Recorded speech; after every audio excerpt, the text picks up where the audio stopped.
We have to, spread awareness in the world that child sexual abuse and pedophiles are everywhere at all levels of society. There's no actors. In the UK, they found many of the actors and stars were doing this, but everybody in every profession. Look, there's pedophile doctors and professors and judges and priests. It's in every aspect of society. I don't know what we call him. Do we call him Gadd or Glitter? Whatever we call him. He served his time. Is that enough in your view? Well, actually, not really. He has a long history of child sexual abuse for many, many children. And of course, he's only served about 8 years of his 16-year sentence for molesting many children, abuse in the UK. But he has abused so many children abroad and so on that, we always believe that they're better inside the jail where they can repent and not abuse more children.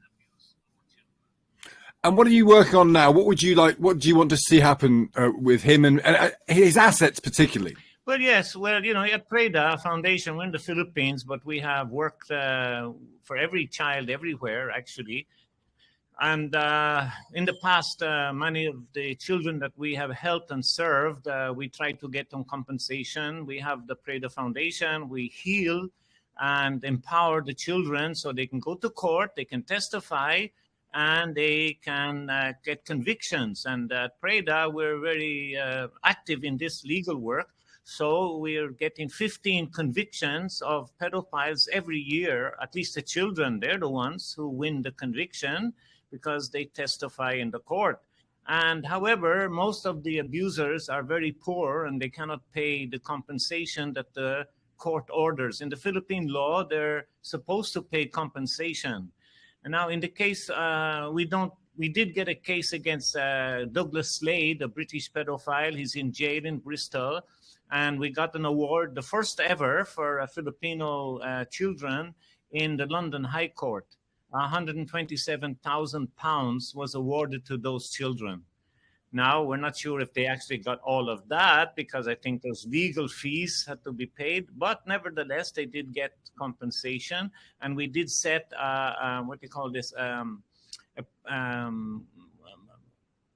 precedent for the court case. So now we're hoping to help Diem and Nguyen, her friend, 2 victims of child abuse in Vietnam who are very neglected and they need help. And so you're looking for a lawyer, and they were abused by Gary Glitter, and you're looking for a lawyer to help you get compensation from him. Yes, we're looking for hopefully a pro bono lawyer firm in the UK who will take up the case on behalf of 2 victims, actually.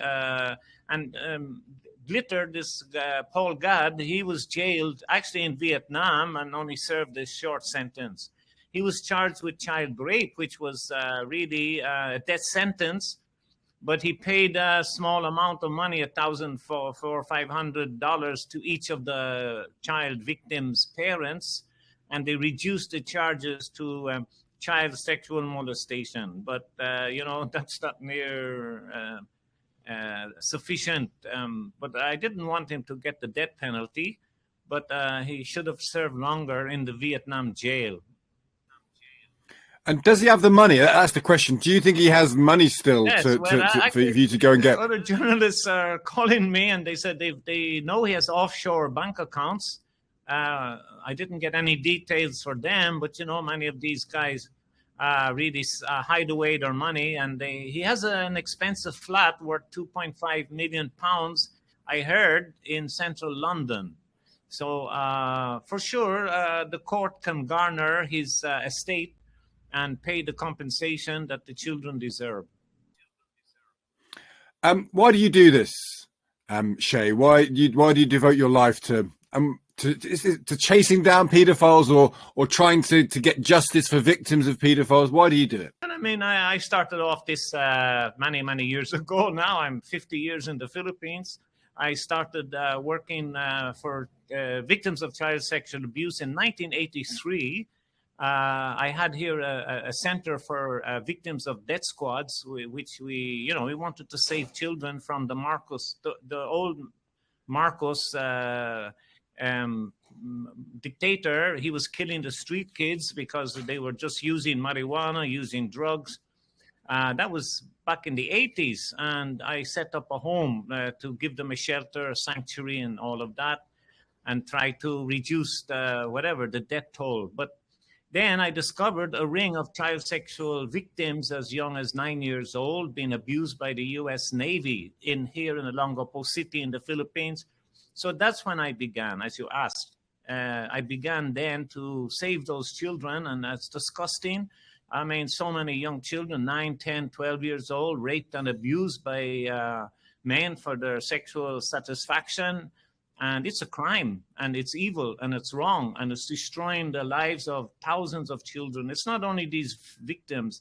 I'm sure there's one in your audience and listeners should know, of course, 1 in every 3 girls are victims of sexual abuse or molestation in their lives.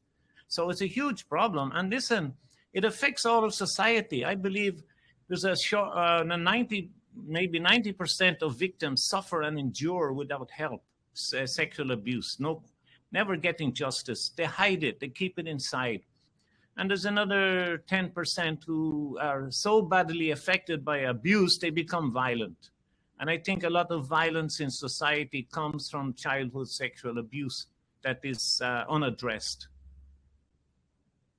So you're seeking justice. Do you think you can get more justice for the victims of Gadd then? Well, yes, we would be. And also because, let's face it, it's also a chance and an opportunity to first put the victims first, to help them because they're quite poor. They never got any help.